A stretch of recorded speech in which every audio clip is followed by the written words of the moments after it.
Good evening. Y'all are stuck with me again. Like he said I was Jesse number 2. I had to correct him. I'm Jesse 3.0. I may have told you this before. I came from a congregation that had 3 Joes, so that was fun. But at any rate, we'll be on lesson 5 tonight discussing the zeal of Jesus. There were no slides prepared, and I just did not have the time or wherewithal this week to do that, so we will be working straight out of the book, so I hope everybody has a book. Do you or your neighbor have a book or not have a book? Because we'll kind of follow along with some of the main points in the text there, and then we'll lead into the questions. So this is actually probably at least to this point, right, the more difficult one to consider. And part of that is because, well, we're comparing, I guess, ourselves or to model ourselves after the zeal of Jesus. And we've kind of defined what zeal is and how to develop it and how to keep it alive and keep that fire going. And part of the struggle here is, Jesus was not only a prophet, but he was the prophet. And as the book of Hebrews says, the express image of his person, right? We're made in the image of God, but Jesus is like literally the express image of God. And so he obviously had a benefit of, you remember Elijah and Elisha? And Elisha wanted that double portion of the Spirit that Elijah had. And Elijah did some pretty impressive, so to ask for a double portion, well, that's something. But that double portion that Elisha had wouldn't be a candlelight, really, to the fullness of the Godhead bodily that's in Jesus Christ. So what I'm saying is he had a benefit. Right? He had an endowment, that to a degree that no other human has had. So to look at Jesus as the example in the sense of the zeal or the passion that he had for God is really hard for me to even begin to try to compare myself to. So I'm looking at it, obviously, in that sense, the things that we can model after him. But the in-touchness that he had with the Father, I don't think has been matched since him, And so this is maybe a harder one to use as a basis of comparison. So the first thing I thought I would do tonight is just ask you specifically how you're feeling today. Just assess your day, how you feel right now. Did you wake up this morning with energy and it's just already the evening and the sun is down because we're in the winter time already and you're tired, it's hump day, or just past the halfway mark of your week and you're almost emotionally exhausted with work already and you're just burnt out, and that happens to us, right? So sometimes, you think it's a challenge to keep on going. Like sometimes the to-do list is longer than the 24 hours we have in our day, right? How do you find that strength, that motivation, that inspiration to keep going? What drives you? Maybe it's you've got to do something to get your kids somewhere. Maybe you're taking care of a family member and you've just got to take care of them and see to their needs, and then maybe you'll get around to yourself, right? Have you ever had a day where you found it difficult to mobilize yourself at all? You're like, I have run myself 9 days straight and I'm exhausted, and today doesn't matter. Got to have some rest, got to have some relaxation. And so that's kind of the idea that I'm looking at when I see Jesus' life and we evaluate his ministry and the zeal that he had for God. And you will notice about him that he keeps going. I remember in the study of Mark, and I can't remember if that was downstairs or if that was up here, but we talked about that, how Mark just pictures Jesus as that guy that never stops, and straight away this, and straight away that, and straight away the other, and he never sat still. And, the truth matter is that may have been worded more in Mark, but that was the life of Jesus. It culminated in the ultimate sacrifice, but every day of his life was a sacrifice. He was always, right, putting somebody else before himself. And it's interesting, some things that are noted here, and I guess that's kind of what we're going to get to. If you're on page 23 of your book, under the heading in the middle of the page, the third paragraph down, there's a verse reference there about Mark chapter 1, verse 35. And, if you want to open that and look at that, we can, last time I had all that up here. I don't have that this week. But he explains to us in the book here what's going on. It says that Jesus' zeal is seen at the beginning of his earthly ministry in Mark 1:35. It says, knowing that his days would be busy, he made it a habit to awake early in the morning, and he found a secluded place to be alone. Now, I want you to think, this is cited for us here in Mark chapter 1 about Jesus and, getting up at what I call dark 30 in the morning. I've been up at 2 in the morning, sometimes 3 and 4 o'clock in the morning. Fortunately, these days, I get up at 5. But, the time shift, it's still dark at 5. So this is the idea, though, because this is the only time he's really got some, if you will, me time. And Lena's a busy mom, and if she's going to get me time, it's going to be in the evening after the kids are asleep, right? And you know how that goes, and sometimes it may be hard to get that. But how he's getting charged up at the beginning of his day, he knows, it's going to be a busy day. The crowds are going to be pressing, right? So he starts his day in prayer with the Father. Now hit pause there for a second. That's the beginning of the day. So you're thinking, well, Jesus sometimes short on sleep. You remember there was a time after the crowds left and he went up to the mountain? And after he went up to the mountain, he joined the disciples who were out on the boat in the water. So that night that he walked on the water, what time was it? I don't know, dark 30, okay? He got done with a full day that ended in prayer, right? What about that other time? He didn't get a lot of sleep, right? I mean, you think about it. He was on the boat asleep. What happened? The storm came up, and everybody else is like, Master, don't you care that we perish? Like, you not know what's going on out here? But he wasn't worried about that, right? Because, he knew who he was. They were yet to learn that. But just when you picture the ministry of Jesus, a lot of that is nighttime stuff. After all that daytime work is over. So I think it's good that that's pointed out there. He began that day with prayer. And I always try to wind my day down with prayer. Sometimes I'm driving in the middle of the day just thankful I survived what happened on the road right by me. Like, thank you that I wasn't involved in that. But there's really a good marker for our day to start the day like that. The more I think about that, because you bring spirituality to the forefront of your mind. Instead of, I've got to be here, I've got to be there, this is happening at 3:30, this is happening at 1:30, on my lunch break, I got to go over here. Before that starts, that frame of mind, because all those other things are going to drain us. We're going to lose all that energy during the day. We're going to spend those calories and they're going to be gone. So Jesus started out with prayer. And I think out the gate, it's a brilliant thing to emulate, brilliant thing to consider as an example. So from dark in the morning to dark in the evening, from place to place, from person to person, from sheep to sheep, right? He's a leader out among his people. The next thing I noted in your book here is in the bottom paragraph, because he says, my food is to do the will of him that sent me.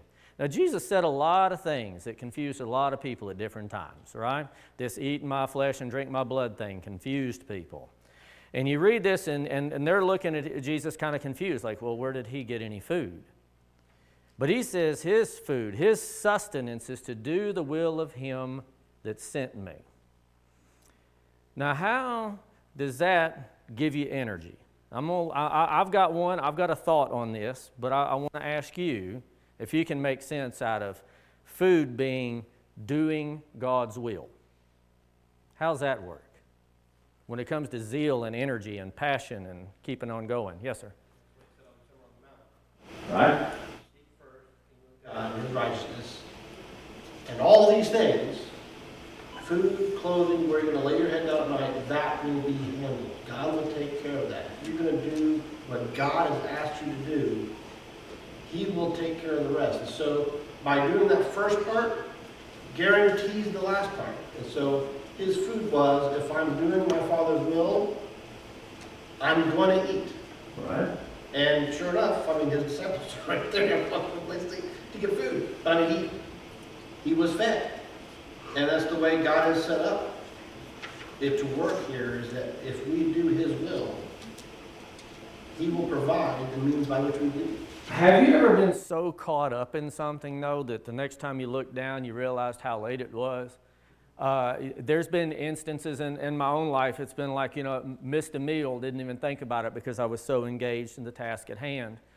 2 or 3 people in this congregation have been punished by me severely because I've kept them out in the parking lot after a men's study or something like that till 10 o'clock. I think I did that to Todd. I think I've done it to Sam. I think I might have done it to Jeff Anderson once. I hadn't got a hold of Jason yet. It's just hard to keep him. He's one of them full schedule people I'm talking about. I know that Jesse Flowers has been punished more than once by me, and April probably attests to that. I'll tell him, I need to talk to you for an hour or so, and next thing I know, it's been 3 hours. But what happens is, and I can imagine that with Jesus, is that, he was captivating to be around, and he genuinely cared about people, and he was interested in their well-being and what they needed, and time flies. But my point is you come out of that not feeling drained, you come out of that feeling energized. It is the worst thing ever. I could come to the men's study down there at 7 o'clock and go to 8 o'clock and be tired when I got here, but after talking in the parking lot for 3 more hours, I can't go to sleep that night. Now, have you ever had a situation like that? And I mean, it could have been a family reunion or catching up with somebody, or a school reunion and catching up with somebody. But sometimes we do. We get overtaken by what we're engaged in, and it's a thing that energizes us here and here, even when we're physically drained. And I think that's what Jesus is saying, that there is a satisfaction, there is a reward, there are things that come out of serving God that provide him a kind of sustenance that transcends the physical. And I'm like, I can understand that from these small little things that I've endured in my life. Think about the successes, okay?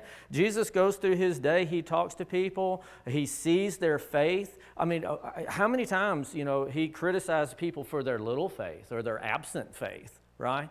But how about, wow, I haven't seen so great a faith, not even in Israel, right? And these people keep coming. And so you can see when he has those little moments of victory that there are people who really understand who he is, that he is really the one who can help them or who can save them or whatever.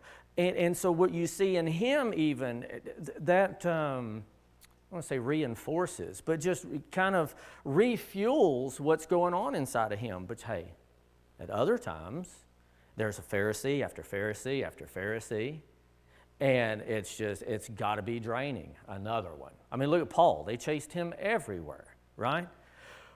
But then again, for people who've got the spirit of the fight within them, sometimes that opposition gives you a little bit of anger. And anger is a motivator, right? I mean, you can get some things done if you're a little frustrated and you want to get that obstacle out of your way. So even that can present some energy or give you some determination to keep going. So anyway, that's just something that I noted out of the text there. Before we get to the questions, because these questions are directly rooted in these comments and these verses that he gives here. So on page 24, next to that, you'll remember not too long ago, I don't know, a couple months ago maybe, I gave a lesson up here talking about regrets, and one of the things you regret in life are missed opportunities.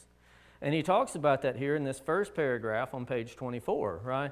The opportunity to reach the soul presented itself, and it wouldn't wait. How many times have we allowed opportunities to slip by because, well, maybe they conflicted with our schedule? And think about those 2 guys walking down the road, the priest on one side, the Levite on the other side, walked right by the guy that had been beaten and robbed and left in the ditch for dead. They had somewhere to be. They had things to do that's going to conflict with their schedule. Might make them unclean for what they were going to go do that day, for all we know. But the one that really loved his neighbor was the one that showed him mercy, who happened to be a Samaritan. Look, apparently that was a wealthy guy because he was ready to pay for whatever that he needed at the inn, right? He's probably doing some business too. He probably had some things going on in his schedule, but he prioritized properly in the eyes of God. So I thought, this one thing where Jesse Flowers actually, he gave me a little pat on the head one time because I struggle with prioritization. And I constantly shuffle my lists. It's ridiculous. And I told him, I said, I've decided that what God is trying to get me to see is that no matter where I am, I can integrate my Christianity into what I'm doing in that present moment.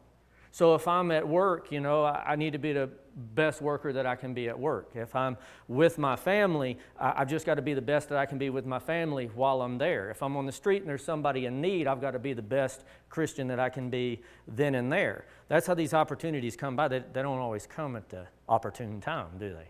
It's funny that we call them opportunities, isn't it? Because it's not always convenient. So I was thinking quite a bit about that. Integrating sort of outreach into our schedule, almost being intentional about it, looking sort of for that opportunity. But do you remember Paul says, there's neither bond nor free, neither male nor female, nor Jew nor Greek, right? You're all one in Christ Jesus. And you remember the Philemon and Onesimus story. This is a story of a slave and a slave owner that ran away, and Paul's like, hey, you owe me, and I've sent him back to you. Do the right thing. Here's the point. As the master or as the slave, there's the opportunity to be Christian, yes? As a citizen, and you see all this in all the different places that Jesus goes and all the different kinds of people that he meets. We were talking a minute ago about the one with the great faith. And you remember, he says, I'm a man under authority too. And I say to this one, go, and he goes, and this one to come, and he comes. So you just say the word, and he'll be healed. And it's sort of like when Jesus meets with people that have that understanding. With this guy was a soldier, but he was also like a father. He had a household. He had his servants. He had lots of things to be concerned about. But it was all integrated. And I think that's the point. Male or female, there's something we can do. Bond or free, there's something we can do. Child, parent, work, play, regardless of the role and where we are, we can integrate it. We have the opportunity. I don't know why. I don't really compartmentalize my life that way, but I had a hard time trying to figure it out. I felt like God wanted me to prioritize this set of things, and the rest of that was secondary. And I'm like, well, I couldn't reconcile all that. So anyway, Jesse said integration is a good concept. So he endorsed that. So maybe you'll think about that too. You have any comments or anything up to this point on the material here? We've got just a couple left before we get to our questions. Yes, sir. Mister. I think we miss opportunities because we think people won't listen. And I think we don't push it as much as we should. And we have a promise from God that his word won't return to him void. You may have to throw 1,000 seeds just to get some to sprout, right? But I agree with you. There's a lot of times we kind of prejudge. Jonah was on the other side of that. He kind of figured that God was merciful, and he kind of figured those people might hear him. And he didn't want God to be merciful to those people. They didn't deserve it in his eyes. And maybe sometimes we're even guilty of attitude like that. All right, also on page, I thought somebody said so. Also here on page 24, talks about him finishing his work, right? And I thought, well, Jesus' work, again, is completely unique from any other individual you'll read and study about in the Bible, okay? So it's hard to draw direct parallels because neither you nor me are fulfilling Old Testament prophecies, okay? They're a very unique situation. But there is work that we can do for so long as we're here on the earth, right? There's something that we have that we can do. And that's, again, like she's saying, these missed opportunities and something that we have to think about. We talk about her a lot. There's the Phoebe that got sent from that Centuria up to Rome, and I think I told you it was 700 and something miles, massively long distance, especially for that day and time. And all the Bible tells us about her is that she's a worker and that she'd helped Paul and she'd done some stuff. We don't know what it was. Be nice. We could put that on our list of things to do if we knew exactly what it was. But wherever she was, there was work that she could do. And I think that's a general thing to connect to. It doesn't matter who you are or where you are. There's something, right, that you can do. Another key thought, bottom paragraph of 24. It's a quotation there from the text. But he says, and he found in the temple those that sold the oxen and the sheep and the doves and the money changers doing business. Kind of keep an asterisk on that. I want to talk about that more when we get to the questions. But they were in the temple and they were doing those things there. And page 25 talks to us there about he overturned the tables that were set up for business, okay? The main thing I want to draw this, again, before we get to the question is, sometimes you can't just stand by, right? Clearly, because Jesus did no sin. Be angry and sin not. So he was clearly angered. He overturned some tables. He made the little whip out of the cords and stuff, and he drove people out of there. And, that I'm sure there was some resistance, but they did stop and ask him, who do you think you are to do this? Where do you get the authority to do this? They're constantly in the study of authority on Sundays when Jesse's here. And he talks about that. They asked him that question, where do you get the authority to do these things? So you see, that's one thing I want to take from this. There are sometimes maybe you don't have to intercede. Maybe there's sometimes you don't have to step in the middle of it. Maybe there's something else that you can do. But sometimes maybe the circumstances would actually call for you to stand up and not stand by. So, such as this merchandising in the temple. What about the case of the fornication in Corinth, right? They were just kind of standing by. They were aware of it. It was a public thing. But they couldn't just stand by and let that happen. They had to step up into it. The Good Samaritan story again. That wasn't one of those things where you could just stand by. If that guy was left out there, he was quite literally left for dead. It wouldn't be long, right? You have this same situation between Peter and Paul. I think it's Galatians chapter 2, right? When they start sitting with the Jews and Barnabas is carried away in the deal. And Paul says, I withstood him to the face. That was not one of them times where it would have been cool to just stand by. Sometimes we actually have to take action. We must speak or act.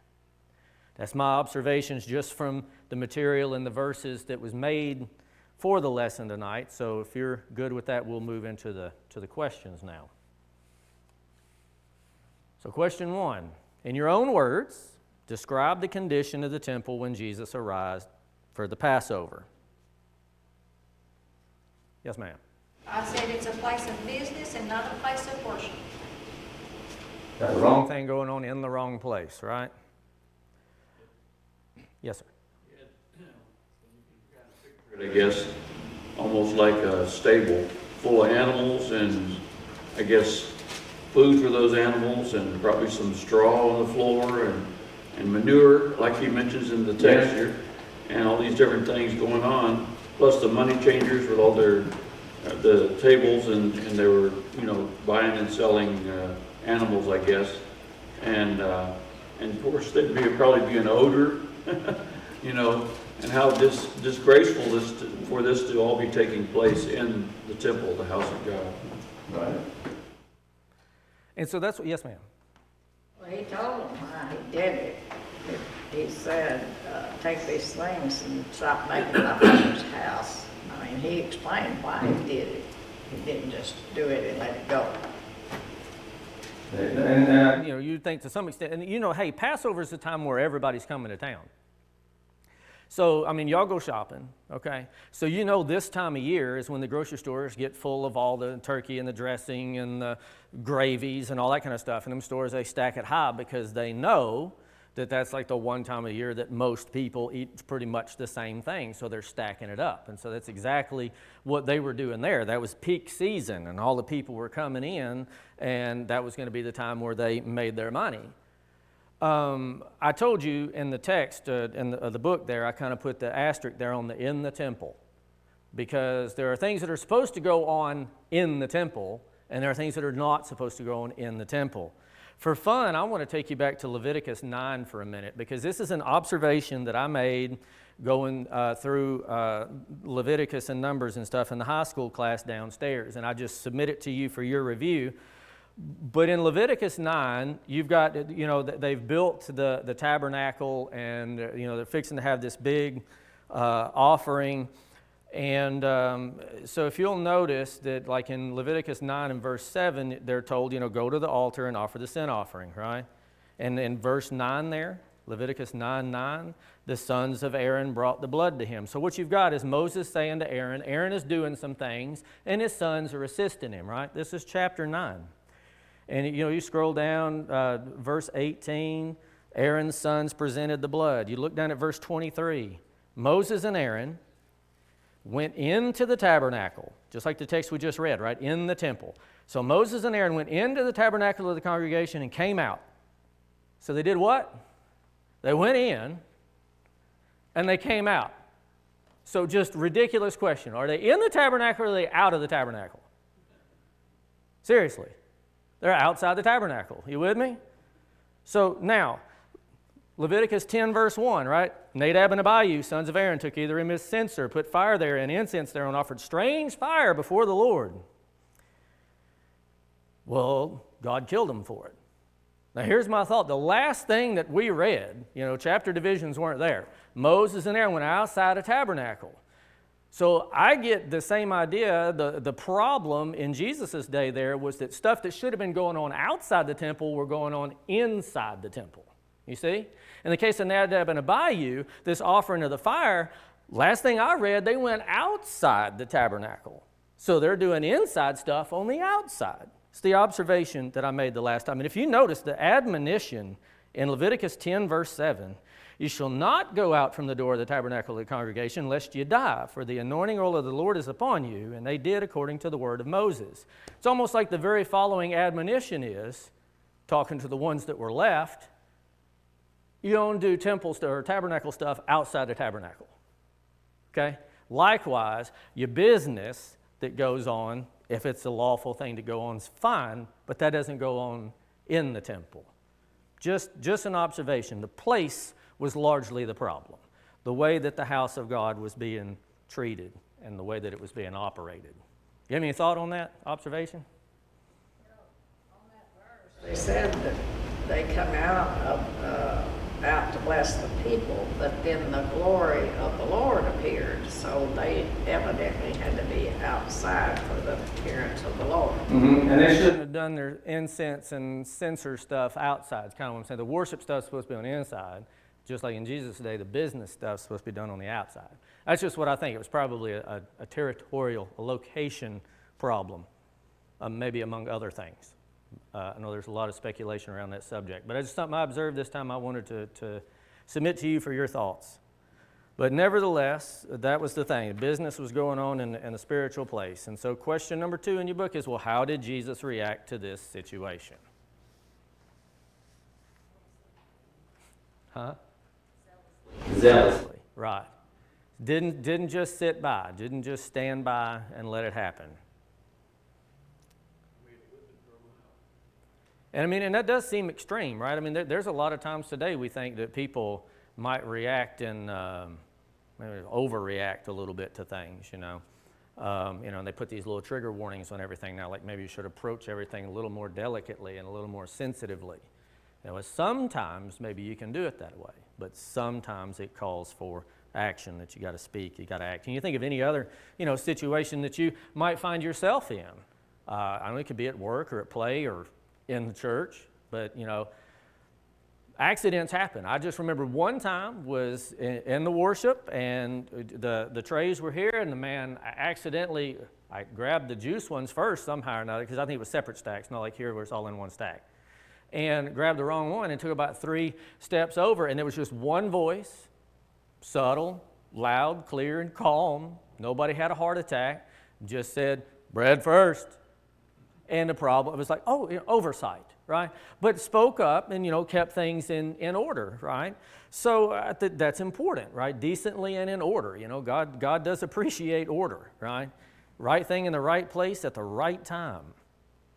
So that's what Jesus was trying to do, is put things back in order the way that God would have it. So the follow-up question, number 3, why did he react this way? Verse 17, it says. Zeal got the best of it. So, yeah. Have you ever, I have been moved to compassion sometimes. This is brutal honesty. Don't hold this against me later. And I will feel really, really compelled, like I need to do something, or I need to send something to help this people or something like that. If I do not do it in that moment when I'm feeling it, it very often doesn't get done. So I try to make that point now that when I say something, I try to immediately follow that with the action before I cool off, So it has happened to me. And, I have, just for example, I have made the conviction of this war in Ukraine never ends, There's a slew of orphans there. and I got a woman and kids that speak the Ukrainian, and I'd like maybe to have the opportunity, but they would during the time of war, they won't let you do that, you know what I mean? And that's already been over 2 years. That's a pretty long cooling off period, but I try to, I made that statement out loud, okay? So I want to, hold myself to that if possible to do something like that. But, the Old Testament's full of the warnings about, be careful what you pledge and what you say and so forth, because, hey, you've made the commitment there. So anyway, just another thought there. He reacted that way in the, if you will, a moment of passion, not an unlawful passion, but it was a moment of passion in a situation that, look at what some of the other prophets did. I mean, it's not so far-fetched when you consider some actions that some of the other prophets have done. So he's in line with what a prophet of God revealing the truth to people would bring. Some of these questions were the answers embedded in it. Number 4, what priority did Jesus display at age 12? What was his answer to his mom? He had to be about his father's business. Right. And that clearly he wasn't building cabinets, no? So what did he mean when he said he had to be about his father's business? What was he doing there? Right. So he's asking lots of questions, a lot of back and forth. I guess I was in my 20s or something, and some of them, older folks that I hung out with all the time just, were, I don't know if you'd say tickled, or entertained. But anyway, just the kind of questions that I was asking. Like Sam's another one's really, really full of creative questions from time to time, and I don't know what horse that one rode in on. But it was a question in his mind, and everybody sticks things together in a different way, to make sense out of them. I think about Philip and the eunuch. He started with him at the same scripture. He didn't hand him a tract, or he didn't say, well, let's turn over here first and start here, right? He started with him at that scripture and pulled him around to Jesus. And we need to be equipped and capable to do that, to be able to start with them where they are. So Jesus is in there, asking the questions and having the discussions, which you should expect for a guy that needs to know the Word in order to teach it later, right, and be the master teacher. So it may seem obvious, but it's important, because you remember I told you, if he lived to 33 years old and he started his ministry at 30, it's easy to know that 90% of his life was preparation for that last 10%. So this tells us even that he was working at it for a long time, and even at that age, he was already impressing people. So he had good understanding, right? And I think Luke 2:52 is the one that says he grew in wisdom and stature and favor with God and man, right? So he continued even growing, obviously, from that point. So you're never too young, Number 5. What did Jesus identify as his food? We kind of talked about that when we went through the text, but what did he say it was? To do the will of the Father. To do the will of the Father. That was his sustenance. That was his life, right? If you don't eat, you eventually deteriorate and die. And so to me, that's what he's saying, that he gets his sustenance, his nourishment from doing what his Father would have him to do. Yes, ma'am. I thought of John 6:36, where he said, he that cometh to me shall never hunger, and believes in me shall never thirst. Right. So, And some people would take that literally and think that somewhere there's this all-you-can-eat buffet, right? And that's not what he's talking about, right? It's a spiritual hunger. It's a spiritual thirst. It was often the confusion when Jesus said things to people, is they saw the physical side and not the spiritual implication that he was trying to make.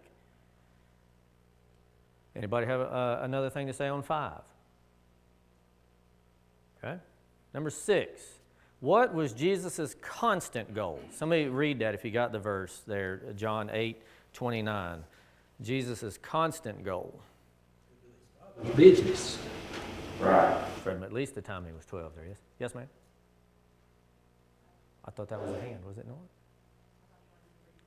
Well, go ahead, please. That's all right. And he who sent me is with me. He has not left me alone, for I always do the things that are pleasing to him. So he's never alone.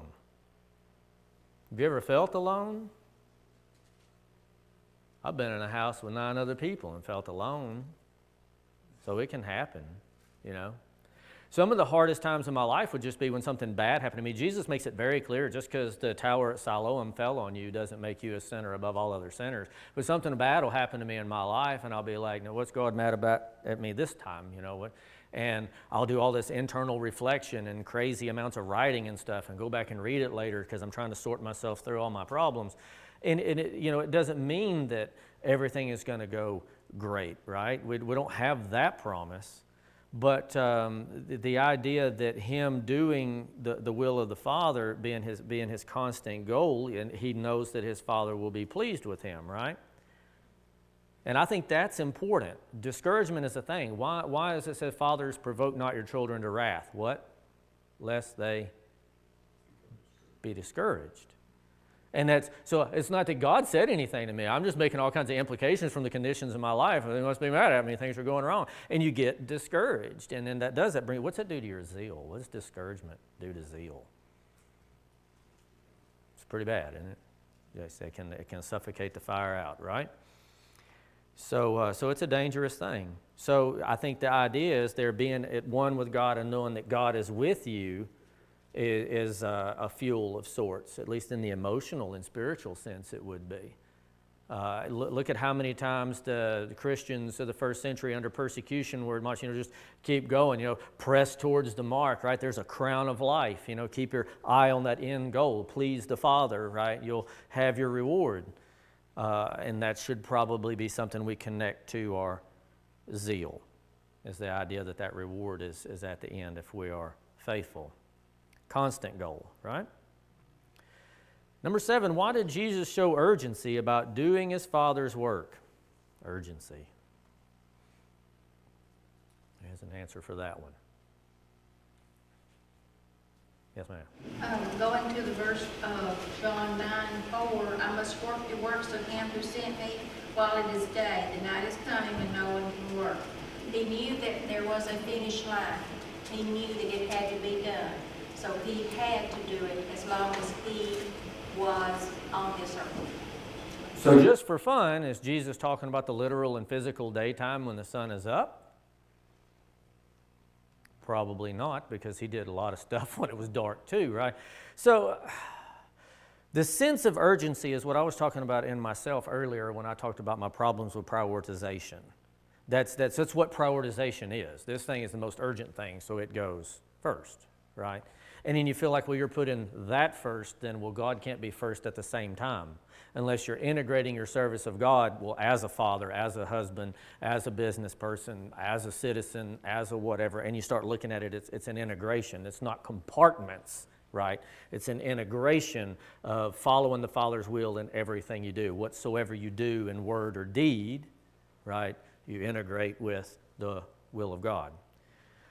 So that's the thing, urgency. Like, well, we think, well, boy, and actually, Norm, I'm going to pick on you because it was your lesson about these guys that you worked with, and you were there, and you heard all these conversations, and maybe sometimes you told yourself, not today. There was some more convenient time I'll be able to catch them and talk to them about it. And that urgency gets pushed back. Now, what happens? Anybody in here guilty? Raise your hand. I want to know because my wife does it. Do you set more than one alarm to wake up in the morning? No? Do you? Does it work for you? No, because I have no idea if I've hit the snooze button 7 times. I can't do that. It goes off once, I got to go. So it's like, what does that say about your sense of urgency of waking up in the morning? I don't know. But she does that. That thing will go off every half hour, and it just drives me nuts. I should, be gone. So I know that it works for different people, but to me that's the concept of the urgency is realizing that this is the important thing that just simply cannot wait. So you got to get up in the morning, you're trying to get out of the house, and you notice something's wrong with your kid. This happened to me once with my oldest. She was like, well, I can't wait to get to school today. Really? Since when, And I said, why? She said, well, I want to talk to this teacher. And okay, great. What's going on? And instead of being excited to get to school, all of a sudden she got really, really quiet. And okay, I know my kid, and this ain't right. So it turns out some unkosher stuff had happened to her from somebody, and she didn't want to be around that person, and she wanted to get to school and talk to, I guess, administration. Anyway, I wound up, whatever was going on that day for me, I don't remember, but I actually took her to school and addressed that situation, and it required law enforcement, okay? It was a pretty serious deal. But just funny thing, just everybody's up and awake and getting ready to go, and that prioritization, that urgency comes in because something more urgent comes in. Now, I am supposed to be the champion of staying on target, and we got 3 questions to go in 4 minutes. So, according to John's gospel, what were our Lord's final words from the cross? It's finished. It is finished. What is it? Work on earth, The work that he was given to do. And what was that? spread the gospel. Right. Wasn't that the first thing that he read in the synagogue, you know, about it